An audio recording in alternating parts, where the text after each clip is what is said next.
আপনার শ্যাম চাষাদের পক্ষ থেকে হি ওয়াজ দ্য ক্যাটালিস্ট, এবং তিনি কিন্তু নানানভাবে আপনার নৈতিক সমর্থন থেকে শুরু করে মনোবল চাঙ্গা করা থেকে শুরু করে সকল ক্ষেত্রেই কিন্তু তিনি ভূমিকা পালন করেছেন। শীতের সময় আমরা জানি যে সাইবেরিয়ান হাঁস চলে আসে আমাদের এখানে, তিনি কিন্তু শীতের আগেই আপনার অসংখ্যবার আমাদের এখানটায় এসছেন এবং গেছেন।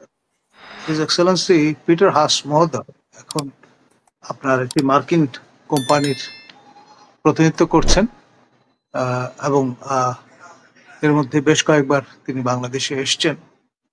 পুলিশ সূত্রে বরাত দিয়ে কোনো কোনো মহল বলবার চেষ্টা করছেন যে 3 জন চীনা নাগরিক ছাড়া ওই রয়্যাল টিউলিপ হোটেলে আপনার আর কোনো বিদেশি নাগরিক বোর্ডার হিসেবে নেই। তো সেটা একটা বিষয়। আরেকটা হচ্ছে যাদের নিয়ে আলোচনা তাদের বরাত দিয়ে বলা হচ্ছে যে তারা নিছক ঘুরতে গেছে। 2, 3 নাম্বার হচ্ছে আপনার বোর্ডার না হলেও যে কেউ গিয়ে কিন্তু সেখানে কফি পানের জন্য রেস্টুরেন্টে বসতে পারে।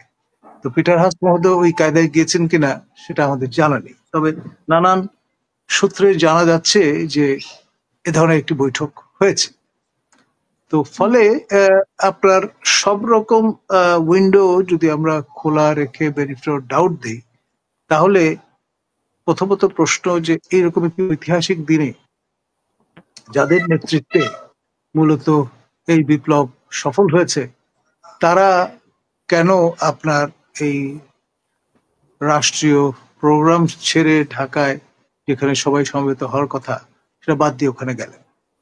তাদের যদি ন্যূনতম রেসপেক্ট এবং সেই সঙ্গে আপনার অনুভূতি থাকে মানুষ হিসেবে, তাদের তো আজকের দিনটা অন্তত ঘুরতে যাওয়ার জন্য, বেড়াতে যাওয়ার জন্য বেছে নেওয়াটা মানে এটি আসলে মেলানো মুশকিল। কিন্তু বিষয় যেটি সেটি হচ্ছে বয়সের একটা বিষয় আছে। তারা হয়তো অত মারপ্যাচ ঘোরপ্যাচ বোঝেন না, সেই জন্য যা একটা মনে এসছে বলে দিয়েছেন, হয়তো সেটা মিন করেননি। আর এখানে মূল যে বিষয়টা সেটি হচ্ছে আপনার পিটার হাস মহোদয় অন্যতম কুশীলব ছিলেন। ইন এ ওয়ে আপনার শ্যাম চাষাদের পক্ষ থেকে হি ওয়াজ দ্য ক্যাটালিস্ট, এবং তিনি কিন্তু নানানভাবে আপনার নৈতিক সমর্থন থেকে শুরু করে মনোবল চাঙ্গা করা থেকে শুরু করে সকল ক্ষেত্রেই কিন্তু তিনি ভূমিকা পালন করেছেন বিপ্লবীদের। এবং যারাই আমরা তখন বেয়ারা কথাবার্তা বলতাম, আমাদের সবার জন্যই তিনি ছিলেন এক ধরনের ভরসার জায়গা। এবং এখানে আপনার আমাদের চ্যানেল আই 3য় মাত্রার অ্যাঙ্কর আমাদের টিন্ডুর, তিনি বে অফ বেঙ্গল কনভারসেশন কনফারেন্সে যতবার পিটার হাসকে ডেকেছেন ততবারই কিন্তু তিনি সশরীরে উপস্থিত হয়েছেন, লম্বা সময় সেখানে থেকে আমাদের সঙ্গে ইন্টারাক্ট করেছেন। এবং তিনি সংহতি প্রকাশ করার নমুনা হিসেবে এক ধরনের আপনার সিম্বলিজমেরও আশ্রয় তিনি নিয়েছিলেন। আর ডোনাল্ড লু মহোদয়ের সঙ্গে আপনার যে আমাদের জিল্লুর রহমানের যেই শোটা আমরা দেখেছি, যেটা আমাদের সবাইকে আপনার অবাক করেছে, সেটি হচ্ছে এই ধরনের শো আপনার আনপ্রেসিডেন্টেড। যিনি এইরকম একজন ক্ষমতাধর ব্যক্তি, মার্কিন প্রশাসনের এই অঞ্চলের সকল পলিসির অন্যতম আপনার ফ্রেমার, তিনি 3য় মাত্রায় শো করবেন, এটা আমরা কোশ্চিনকালে কখনো চিন্তা করেও দেখি।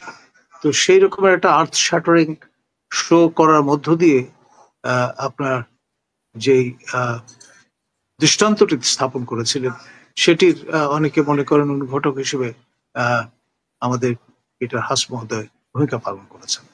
তো ফলে আপনার আকাল মন্দ কি ইশারাই কাফি যে কথাটি আছে, সেটি আপনার কার্যকর করবার ক্ষেত্রে অহর্নিশি তিনি কিন্তু কাজ করেছেন।